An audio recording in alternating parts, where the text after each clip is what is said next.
അതെന്താ? ഞങ്ങൾ പറഞ്ഞുതരാലോ. സോളാർ പാനലിൽ നിന്നും ഉൽപ്പാദിപ്പിക്കുന്ന കറണ്ട് ഒരു ഇൻവെർട്ടറിലേക്ക് കൊടുത്ത് ഇൻവെർട്ടറിൽ നിന്നും നമ്മൾ ഡെയിലി യൂസ് ചെയ്യുന്ന ലോഡിലേക്ക് കൊടുക്കുന്നു. അതുപോലെ സർപ്ലസ് ആയിട്ട് അഥവാ എക്സ്ട്രാ ആയിട്ട് നമ്മൾ ഉൽപ്പാദിപ്പിക്കുന്ന യൂണിറ്റ് കറണ്ട് ഒരു നെറ്റ് മീറ്റർ ഉപയോഗിച്ച് തിരിച്ച് ഗ്രിഡിലോട്ടും കൊടുക്കുന്നു.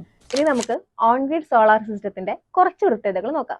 On grid solar system grid അഥവാ KECB ആയിട്ട് എപ്പോഴും കണക്റ്റഡ് ആയിരിക്കും.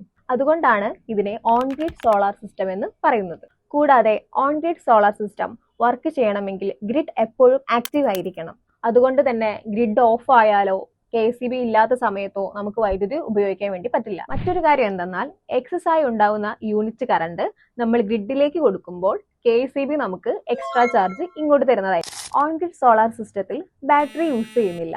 ആ പേർപ്പസ് KECB തന്നെയാണ് കൈകാര്യം ചെയ്യുന്നത്.